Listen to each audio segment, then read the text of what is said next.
So, there's a house. Let's say it's your house. One morning, you wake up to your basement flooding. So, you call someone to fix it. Now, you probably called someone right away because, well, your basement is flooding. Let's think about the Earth. Your Earth. Every day, it floods a little more. But how come someone hasn't come to fix it? It's probably because we can't see where exactly the repairs are needed. Well, why is that? The Earth is a very big and important place. I mean, it's why we exist. You would think that everyone would be trying their very best to fix it, right? But people are really small in the grand scheme of things. Bodies of water and land separate us. It's hard to band together. That's what the news is for: journalism and media.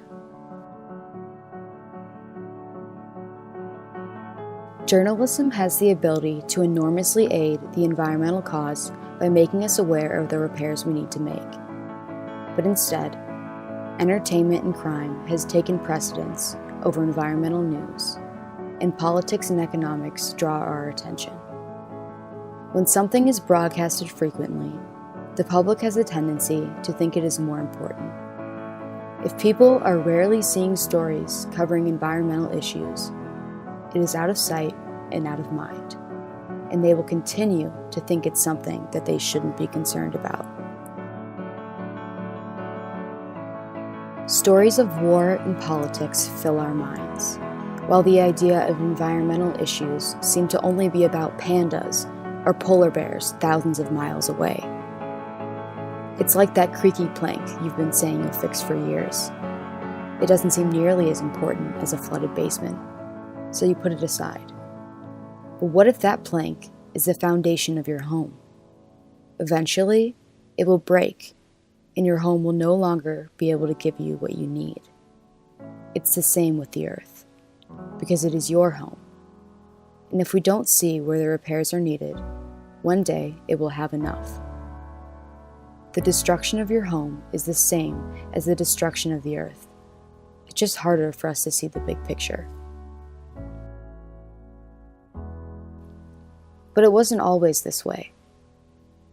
With the introduction of technology and new media, the demand for quick and frequent news increased.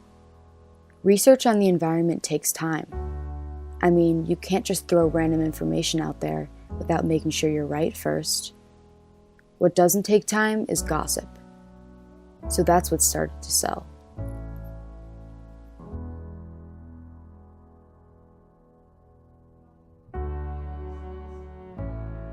The other day, my teacher asked the class, "What makes news these days?" A boy answered with an example of Kendall Jenner getting so drunk that she forgot her parents bought her a Rolls Royce for her birthday. On that same day, a National Geographic story was released about mutated fish appearing due to overfishing. Yet this boy thought Kendall Jenner, a celebrity, was more newsworthy. It is not necessarily this boy's fault, though. He is growing up in an era where gossip sells, and important matters just don't. It is a vicious cycle. The public becomes impatient. The news meets the demands by throwing out anything and everything that will make profits go up, and then the public is under the impression that those headlines are the most important. Because that's what news should be presenting: importance. The information that we need in order for us to make educated decisions and to self-govern. Important news is fading, and I'm afraid that our priorities are too.